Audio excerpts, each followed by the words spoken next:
Hi everyone, this is Dr. Mike, host of the free iTunes podcast, Psychiatric Secrets Revealed with Dr. Mike. But that's not why I'm here today. This is another Saving Savvy episode. This time we're going to do a very quick review on the Canon G1X compact camera. Now this does not replace the G12 camera. It's a camera in its own right, and it really addresses some of the problems that you saw with those high-end compact cameras. Namely, it has a large image sensor. How large? Just a little bit smaller than an APS-C sensor, which is what you normally would find in a DSLR, and a little bit bigger than a Micro Four Thirds sensor. So it's definitely a large sensor that will really help you out in low light situations and in situations where you want to get a lot of fine gradation. They also put in a very, very high quality lens.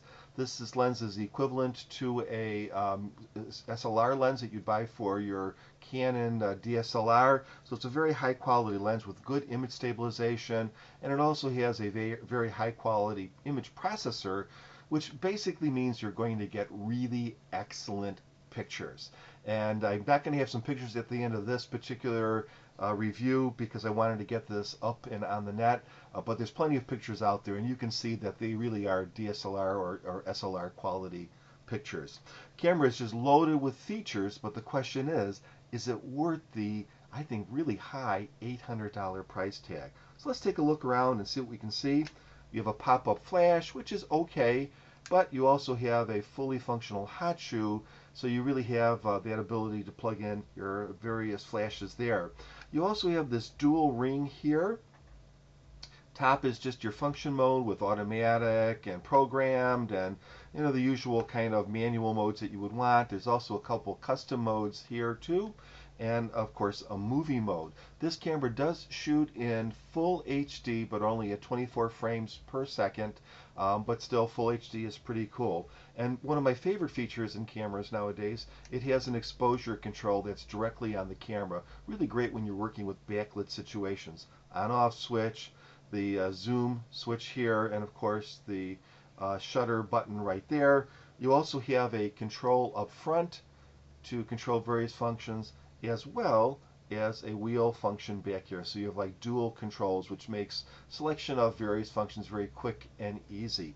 Now if you look at the back, I'm not going to go through all the functions, but just to kind of tell you, you have this flip out, very high resolution screen that will move in all sorts of different directions. As you can see, this is a 3-inch screen with over 900 dots on the screen, so it's a very, or excuse me, 900 dots, 900,000 dots on the screen, which makes it very sharp and crisp, and it's really great to have that ability to turn the screen around.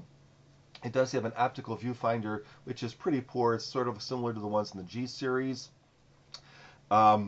And because of that, it's almost useless. I'm not quite sure why they didn't put an electronic viewfinder in there. And lots of manual controls, but very simple.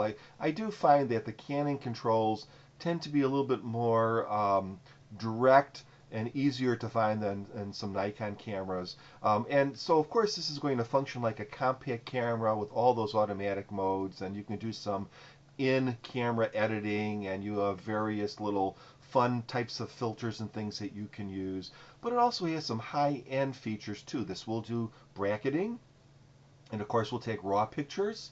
It has a little level on it, so you can tell if your picture is level or not. If you're like me, I'm always a little bit off when I'm taking a picture. And it even has a 3-stop neutral density filter built right in. So a lot of features are built right in. The one thing that's not built in is the lens cover, which mounts like this, and that's probably so you can add extra filters and do things like that. So I guess that's okay. The lens does protrude. It does not go all the way in the camera. You would not expect that with such a big sensor. You have to have some distance. So what are the outstanding features of this camera? Well, number one, the pictures are really great. The pictures really do look like an SLR type picture. So they're very detailed, and they have good gradation and just beautiful pictures in most instances. This also has outstanding low light performance. I don't know what they did, if it's the processor or if it's the chip or whatever, but even at very high ISOs, the noise levels are very low, and that really makes it an outstanding camera in its own right there too. So I would say if you're looking for a great point and shoot, for particular needs, this camera won't disappoint, but it did have a few things that I found were a little disappointing. First thing is the eyepiece. And here again, at this price range, why in the world don't they at least give you an electronic viewfinder or something that's a little bit better than this? This really just allows you to point at the object and hope that you're getting what you want in the scene. It's just a very poor eyepiece and definitely could be improved upon. The other thing is that you have very few controls over your video, which I guess is okay, but the one omission that I think really is lacking is it doesn't have a microphone input. And I don't know, that would be a pretty simple thing to do at this level of camera. Again, a very expensive camera that should have, I think, that little addition on it that would make it so much more usable than just trying to use the internal microphones, which are all right, but again, that external mic jack makes a huge difference. The other disappointment that I had in this camera was the macro function or lack thereof. Now, it does have a little macro function on the back, but I'm telling you, it doesn't, you can't get very close to objects and get very clear pictures. It's really, I would say the macro function, at least with my limited abilities, is useless. In fact, the macro results were so terrible that I actually was forced to look at the manual to make sure I wasn't doing something wrong, and I wasn't doing anything wrong. The macro function is just not very good, so don't expect to use this camera as a macro camera. It's also, as I said, definitely much bigger than a compact camera, even bigger than the other G cameras. You can see it's really thick and it's quite solid and heavy feeling. I don't think it's so heavy that it would be bothersome hanging around your neck, but some people might think that it's too heavy, but it really is built amazingly tough. I think it has some good weatherproofing too, so that's another plus. But I wish they would have corrected some of those other problems if possible. Now the question is it worth the money?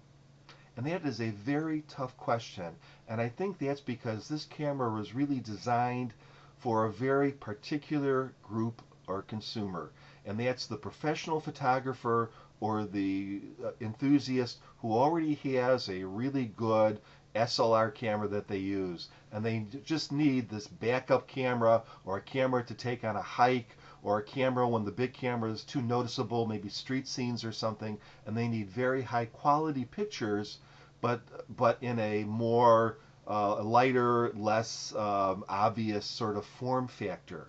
So I don't think this necessarily is the camera for that person who's just trying to upgrade from their simple point and shoot, just because it's so darn expensive. Is that worth it, or is it worth it? I don't know. It's a hard question to answer, but I think if it has the features that you want and you are very serious about your photography, then yes, it definitely is worth it.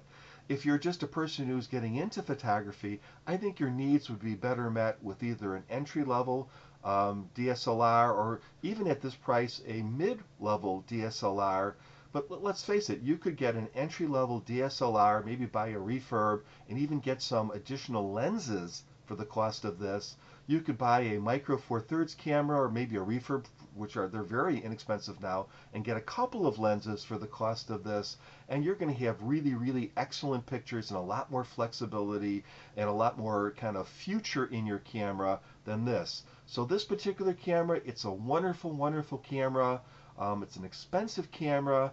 If it fits your needs, in other words, you're looking for that second camera as a professional or a enthusiast, I would say by all means go out and get it. But if you're looking for saving savvy, you might consider different options. And I do wish they would have put a microphone jack in here somehow. And I suspect that the macro thing really is something that's just geometry of the lens versus the size of the sensors. They probably couldn't do much there. But boy, a microphone jack would have been nice.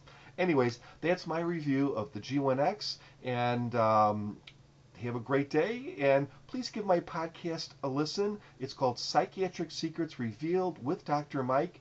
It's totally free. It's on iTunes, and it's a very different format, an audio format, and a little more professionally put together than my little home videos here. Take care.